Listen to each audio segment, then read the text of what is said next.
Some fantastic music from across Cambridgeshire. Now, myself and producer Tom were at the Cambridge Rock Festival last night. It's being held on Haggis Farm Polo Club, just on the outskirts of Cambridge. That's in Barton.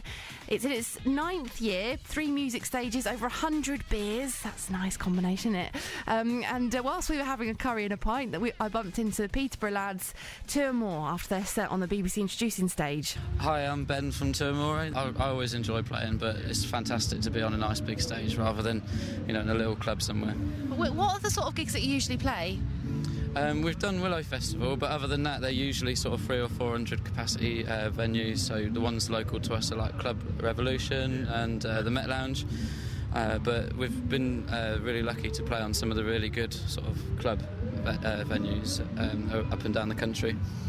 There's one in Tunbridge Wells called the Forum that just got voted by NME as like the best small venue in the UK. Other than that, we've been really lucky to get on with loads of other bands at those venues as well, and then gone on to tour with them. So in the short space of time we've been together, we've been extremely lucky. We'd been in a lot of projects before where we'd taken them up to a certain point and then sort of started banging our heads against the wall about it, and sort of got a steep learning curve from all those sort of previous projects, and sort of gained a lot from hindsight. So before we started this one, we had sort of 6 months where we was just sort of like, right, well, if we're going to do this, we're going to do it properly, and if we're going to do press or we're going to do videos or whatever, they're all going to be done in a certain way. Well, my name's Carl, and I'm the drummer in Amore. Hey! Yeah. Just played Cambridge Rock Festival! We have, yeah. It was pretty cool, actually. A few more people than I expected for a Thursday afternoon. Yeah. It was pretty cool. Stage sound was awesome. So yeah, I'm really happy. Yeah, it was really good from where I was sitting. Your sort of music as well, I always find it's quite difficult. Sometimes you get like a lot of feedback. I know they'd obviously did sound check and there was feedback, but actually live the sound was really, really good. Cool, that's always like a really good thing to hear. Yeah, we're playing with Your Demise in 18th of August, is it?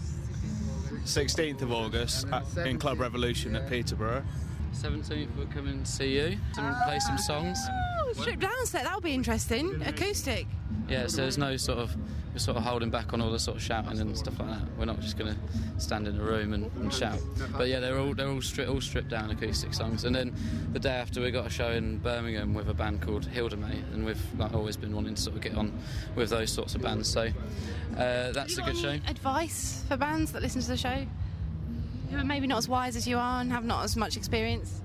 I wouldn't say we're necessarily wise, but yeah, I mean, it's just old sort of cliches, and if there's some sort of gem that people are wanting to sort of hear, there's nothing really. It's just persistence that we learned sort of from previous projects that we've given up, and we've just sort of been sort of become really bored with like tours and stuff like that, so we like dropped out, and that was the worst thing you can ever do in hindsight. So we never would do that again. And there's so many good bands now that have to, for one reason or another, just sort of split up, or musical differences and all this sort of stuff. Don't ever split up over musical differences, because it's just rubbish. To each other. Yeah. Cater to each other. Tip. Essentially. You could be like a motivational speaker. Thank you. Right. It got emotional at the end of that interview there. This is Amore and Joan of Arc.